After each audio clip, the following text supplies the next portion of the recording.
Si Erica, siya yung anak mong black sheep na kailangan yung patinuin para hindi masira yung imahe ng pamilya. Si Erica, yung pasaway mong anak.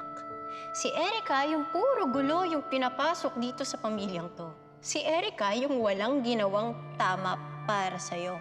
Pero hindi mo ba naisip na habang lumalaki, habang tumatanda si Erica,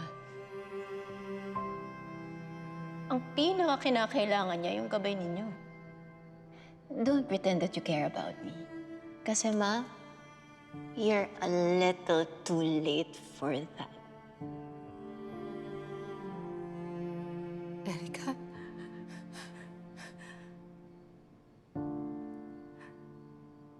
Erica, sorry.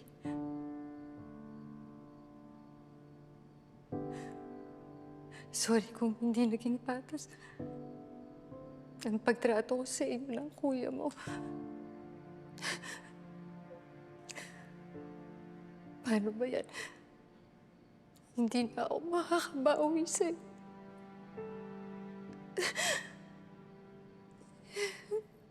Paano ko pa sasabihin sa'yo? Mahal naman talaga kita eh.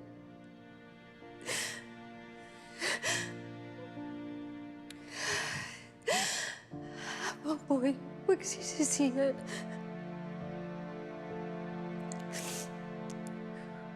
Kung paano ako hindi naging totoong nanay sa'yo. Sorry na. Sorry.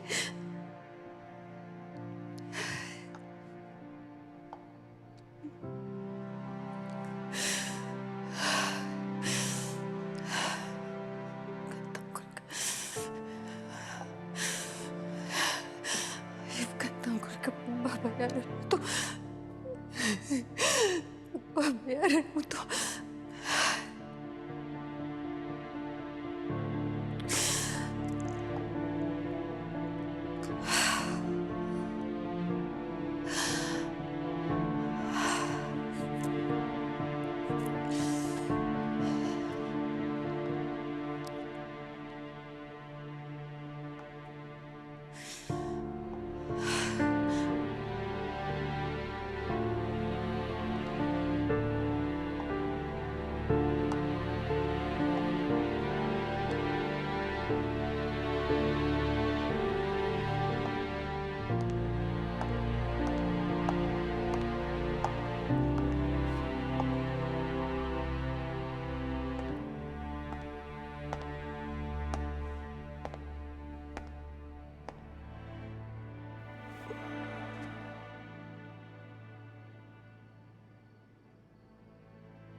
Bakit mo binago ang desisyon ko?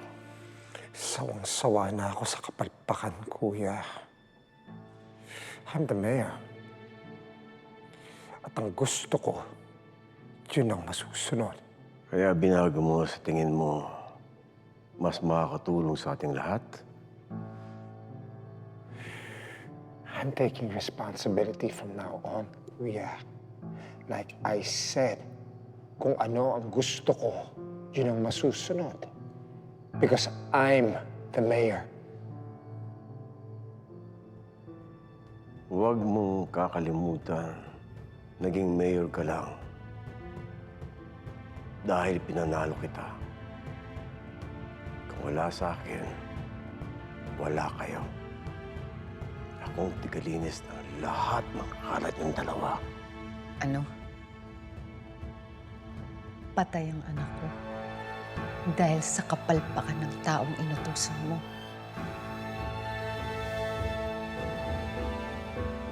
Ang tanging konsuelo ko lang.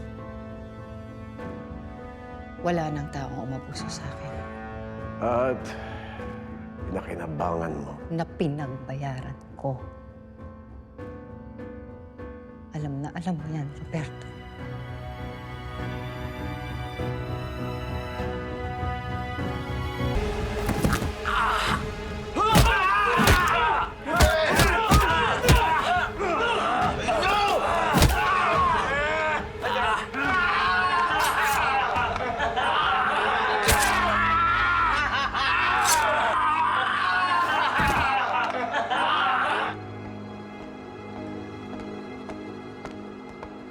Yanyas, pwede ba makausap yung bagong pasok? Tulong!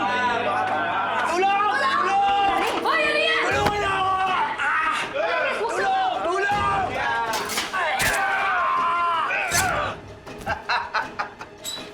Pasensya na. Napag-utusan lang. Hoy! Hoy, tigilan mo yan! Tulong! Bilis! Bilis! Tsaka ba't may patalim yan? Bawiin niyo!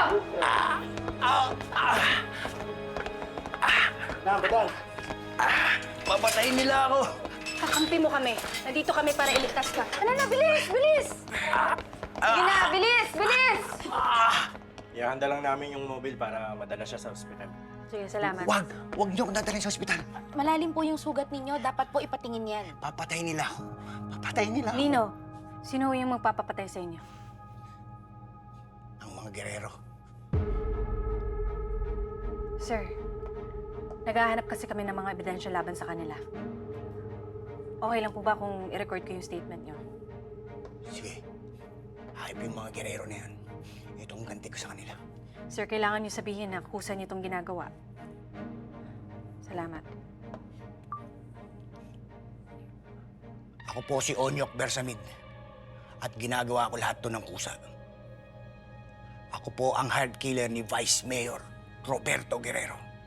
Inutusan ako ni General Verbano para palabasin na patayin si Vice Mayor para makuha nila yung simpatya at pagmamahal ng mga tao. Lahat ng tao doon sa inaugurasyon, peke lahat yon. Lahat na nagpoprotesta, bayad nila lahat yon. Palabas nilang nila to. Kaya kayo, wag kayong maniniwala sa mga gerero. Lalo na yan si Vice Mayor. Pag nagpauto kayo sa kanila, buhay niyo ang kapalit. Maraming salamat, Onyok. Parang awa niyo na. Itakas niyo ako. Marami akong alam sa kanila. Kaya papatayin nila ako. Oo, pangako. Ilalabas ka namin dito. Hayop sila. Garcia! Ano ginagawa mo? Ba't nilabas siya sa kulungan yan? Sir, pinagtangkaan ho siya sa loob. Muntik nang mamatay yung tao. Mukhang okay ka naman eh! Pasok niyo na sa loob yan! Kailangan niya ng medical assistance. Yan! Yan ang mga nagutos sa preso para patayin ako! Tumigil Yan yung mga ka! tao ni General! Di namin alam ang sinasabi mo! Garcia! Illegal yan ginagawa mo! Ibigay mo sa amin yan! Kung hindi, mananagot ka kay Epe! Sir, kahit ano pang sabihin nyo kay Hepe, hindi ko siya ibibigay sa inyo. Ang yabang mo talaga, Garcia! Ano, ibibigay mo ba sa amin yung preso? O kukunin namin yan? Hindi ko nga siya ibibigay sa inyo. Kunin mo yan! Sir! Huwag ka makikialam! Saan niyo siya dadalhin, sir? Halika, sumama ka! Kaso, oh. Huwag niyo ako bibigay! Saan niyo siya dadalhin? Hoy! Onyok! Sir, ba? Onyok! Hoy! Onyok! Onyok!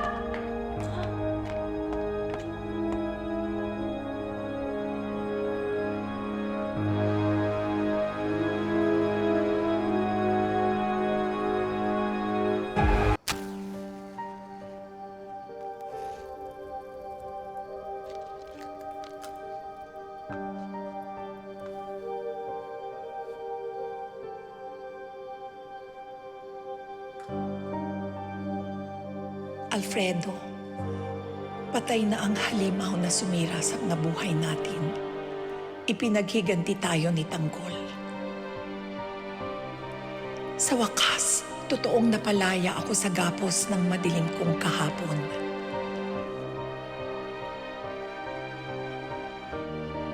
Kung sana lang ay nandito ka pa. Pagkasama sana nating ipinagdiriwang ang kalayaan na ito.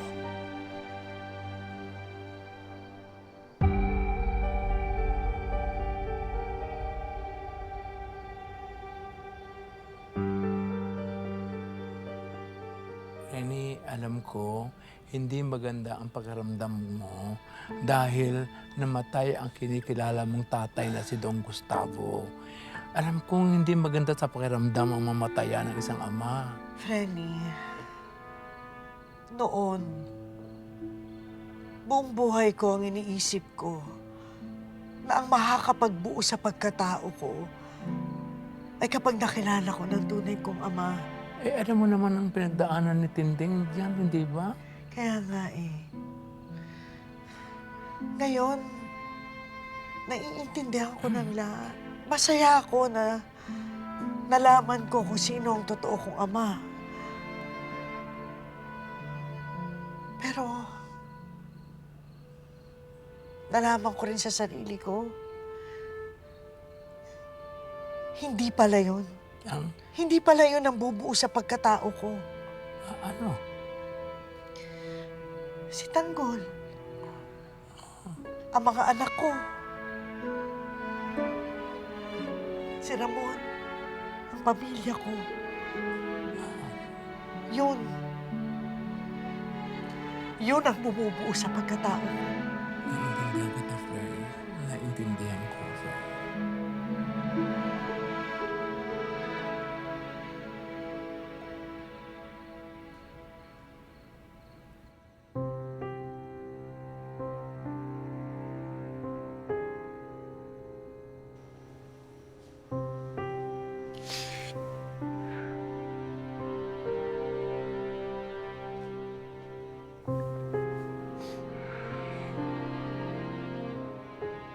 Tanggol.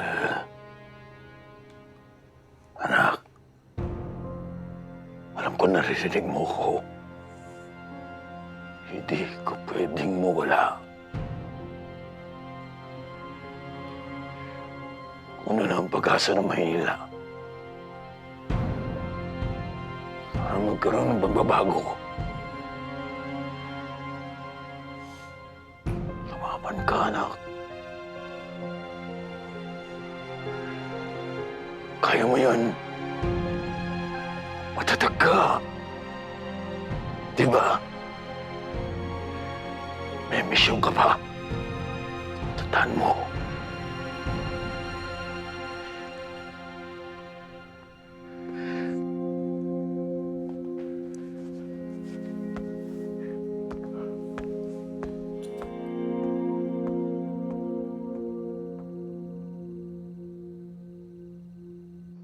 Ano balita? Huli na itong mga to eh. Ano? Utang na naman. Ayos. Santino! Santino! Santino! Santino, nabalitaan namin yung nangyari kay Erika. Nahikiramay kami. Santino, kung kailangan mo na makakausap, andito lang kami ha.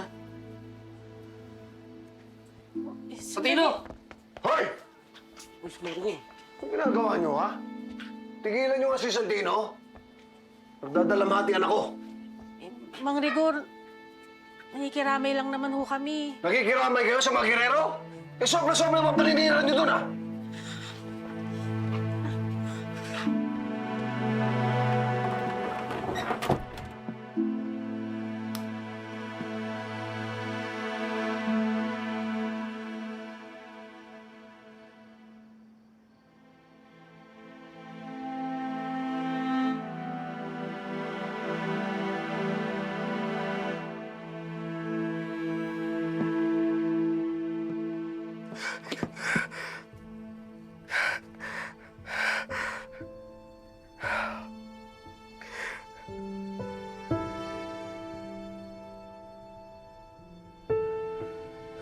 Alam mo, Santino, hindi man perfect yung situation natin, pero masaya ako nakilala kita.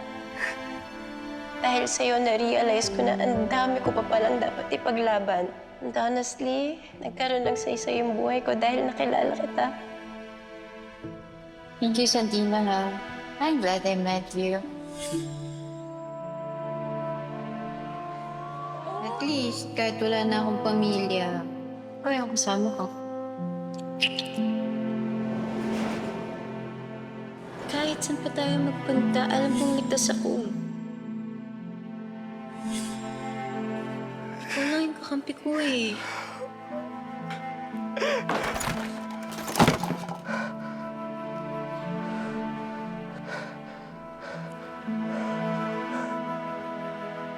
Ligtas ako, Santino. Paninindigan ko yung dinadala mo. Erika, ayaw kita mawala.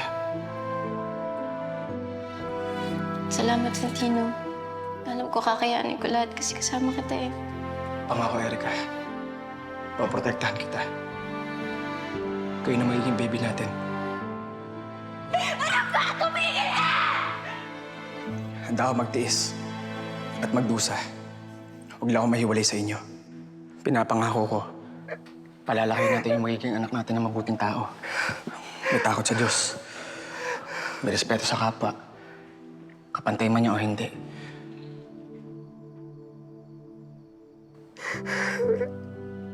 Kahit pinaglaruan tayo ng tadhana, masayang-masaya ako. Ikaw ang kapiling ko. Sorry, hindi na mabubuo yung pamilya natin. Hindi! Erika! Mabuhay ka! Magiging masaya ba tayo ng anak natin, Erika? Mahal na mahal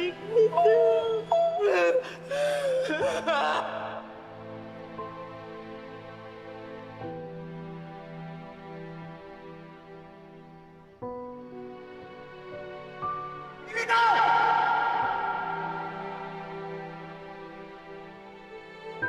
Uubuti ko kayo lahat!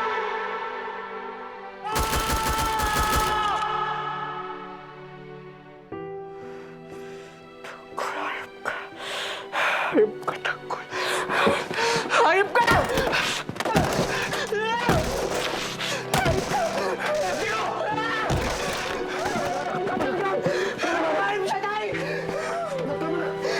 Tayo si Lolo! Si Erika at anak namin, tay! Kinuha niya ang pamilya ko, tay! Kinuha niya Tanggol! Kaya naman talagang gawain ng hayop na yan eh. Ang manira ng pamilya. Sinira niya ang pamilya natin. Ngayon naman, winasay niya ang pamilya mo.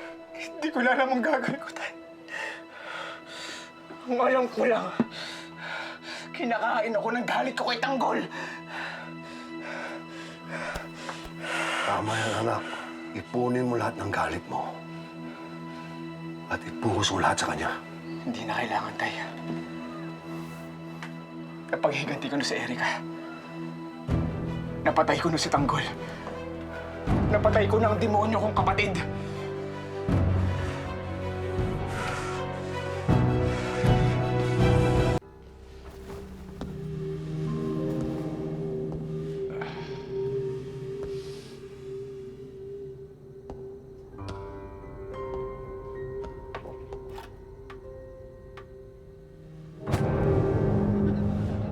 Tanggol, ang tagal kong hinintay ang pagkakataong ito. Ang pahirapan ka at parusahan ng mga kasama mo.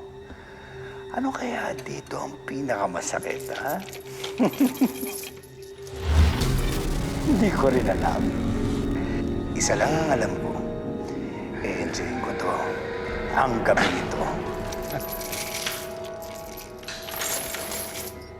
Dahil dahan-dahan kong paglalaroan kayong lahat.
Kamatayan, handa na ako. Handa ka na rin ba? Oo. Tara, patayin na natin si Tanggol.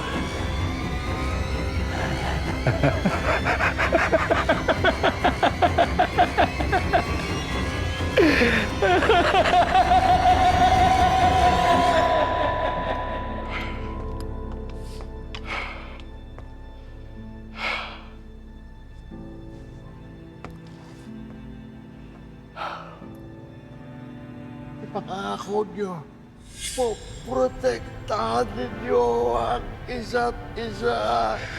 Walang dapat pang mawala na inyong dalawa. Papa, patawarin mo ako kung hindi kita nailigtas. Pero kagaya ng pangako ko sa'yo, iisa-isahin ko sila. Ubusin ko lahat ng mga gerero. Pagbabayarin ko sila sa lahat ng mga kawalangiang ginawa nila sa atin. Kami nagluklok sa inyo sa trono. Kaya tugod kamatayan lang ang kabayaran sa lahat ng ito. Manda ka, Roberto. Ikaw ang isusunod ko.